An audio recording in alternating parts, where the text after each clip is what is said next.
तो आप फैक्टर क्या बोलोगे? चलो इससे आपको मुझे पता लग जाएगा तुम्हें आता है कि नहीं आता है। अगर मैं आपसे बोलूं कि एक किसी पॉलिनोमियल का 0 अल्फा है तो इसका फैक्टर क्या होगा पॉलिनोमियल का? अभी पता लग जाएगा तुम कर पाओगे कि नहीं कर पाओगे क्वेश्चन, बताओ। अगर मैं आपसे पूछूं कि किसी पॉलिनोमियल का, कोई भी एक पॉलिनोमियल है, उसका एक 0 अल्फा है, मुझे फैक्टर बताइए। क्या बताइए? फैक्टर। क्या होगा factor? Very good, x minus alpha होगा। क्या होगा? जब एक्स माइनस अल्फा फैक्टर होगा तभी तो तुम इसको 0 करते हो और एक्स अल्फा आ जाता है। समझ रहे बात को?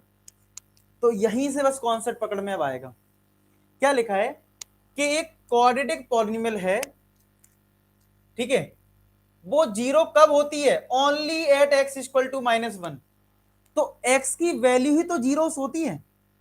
तो इसका मतलब हमारा जो फैक्टर होगा वो क्या आ जाएगा? क्या वो x+1 आएगा फैक्टर? यस और नो? क्या हमारी पॉलिनोमियल का जो फैक्टर होगा क्या वो x+1 होगा?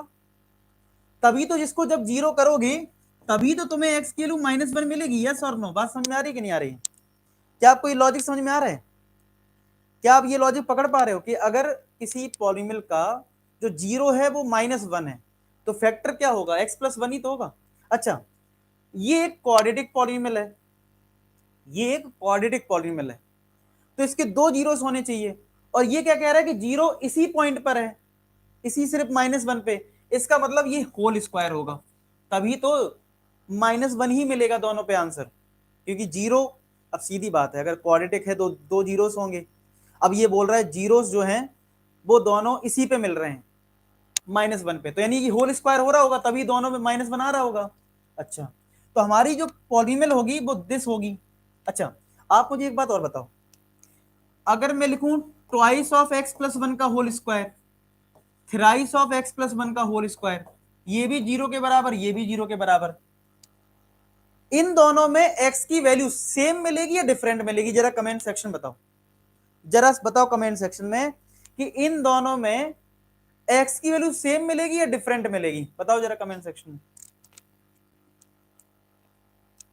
कुछ बच्चे लिख रहे हैं डिफरेंट भी मिलेगी, वैसे ज्यादातर तो सेम बोल रहे हैं। भाई डिफरेंट क्यों मिलेगी? कांस्टेंट नंबर से x की वैल्यू पे कोई फर्क नहीं पड़ता है। आपके लिए अल्टीमेट x+1 दो फैक्टर हैं, आप 0 करोगे तो x की वैल्यू -1 ही मिलेगी, इससे कोई फर्क नहीं पड़ता। इसका मतलब यह हुआ कि हमें एक कांस्टेंट टर्म लेना पड़ेगा। बस ये था, दे रहा हूं। किस किस बच्चे को ये खतरनाक क्वेश्चन लगा, कुछ नया सीखने को मिला इस क्वेश्चन से? कमेंट सेक्शन बताओ, क्योंकि आपके लिए मैं कुछ अच्छे क्वेश्चन लेके आता हूं जो आपके कॉन्सेप्ट को हिला दें थोड़ा सा, मतलब कॉन्सेप्ट मतलब बूस्ट हो जाए आपका। मतलब किस किस को मजा मजा आया इस क्वेश्चन में? पहले तो हमने ये सीखा कि अगर 0 दे रखा था तो उससे फैक्टर पता लगा, फैक्टर से आपको ये भी पता लगा कि दोनों जीरोस बराबर हैं तो स्क्वायर होगा, फिर ये भी पता लगा कि कांस्टेंट नंबर भी कुछ अलग हो सकता है। मजा आया? ठीक है, मजा आया? मजा आ गया? क्या बात है, मजा आना चाहिए बस पढ़ने में, ठीक है, कुछ एक्स्ट्रा चीजें सीखने को मिलनी चाहिए आपको, ठीक है। तो यहाँ पे मैं फिर से रिपीट कर देता हूँ एक बार शॉर्ट में, इस पॉलिनोमियल का 0 जो है वो x बराबर -1 है, इसका मतलब है फैक्टर होगा x+1। क्योंकि ये क्वाड्रेटिक है तो दो फैक्टर होने चाहिए तो स्क्वायर होगा। दूसरा, कांस्टेंट नंबर पे जीरोस पे कोई फर्क पड़ता नहीं है तो हमें एक कांस्टेंट नंबर k लेना पड़ेगा, ठीक है। अब फाइनली आपको क्या बताना है? P3 बताना है। तो P3 का मतलब है x को 3 रख दो यहाँ पे, तो k इंटू 3+1 का होल स्क्वायर, तो ये आ जाएगा k इंटू 4 का स्क्वायर, कितना होता है? 16। अच्छा, यहाँ पे आंसर शायद से मैच नहीं करेगा, क्योंकि इसमें पता है क्वेश्चन में मुझे याद है P2 निकालना होता है। P2 क्या निकालना है? P2 मुझे उस क्वेश्चन याद हो गए, समझ रहे हो? P3 निकालना, P2 निकालना है। तो P2 निकालना है तो आएगा k इंटू 2+1 का होल स्क्वायर, तो k इंटू 2+1 3 होगा, 3 का स्क्वायर 9, यानी 9k आ गया आंसर अभी हमारा। अब आपको k की वैल्यू पता करनी पड़ेगी, k निकालना पड़ेगा अभी आपको। और k कहां से निकलेगा? एक ये जो कंडीशन दे रखी यहां से निकल आएगा। देना कैसे?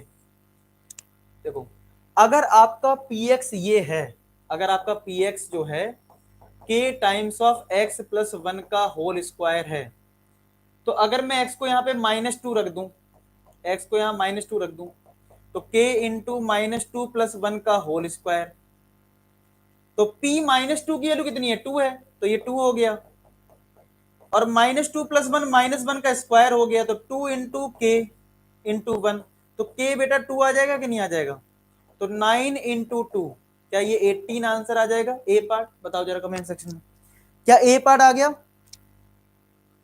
ए पार्ट आंसर आ गया, जरा चेक कर लें। ए इज करेक्ट ऑप्शन। अगर यहाँ पे हम 3 लेते ना P3, तो P3 में क्या हो रहा था, 4 आ जाता, 16 तो ऑप्शन में ही नहीं है, समझ रहे हो, 16 तो ऑप्शन में ही नहीं था, तो इसीलिए मुझे आंसर याद था P2 निकालना है। ठीक, याद रखना पड़ता, देख रहे हो आपके लिए कितनी मेहनत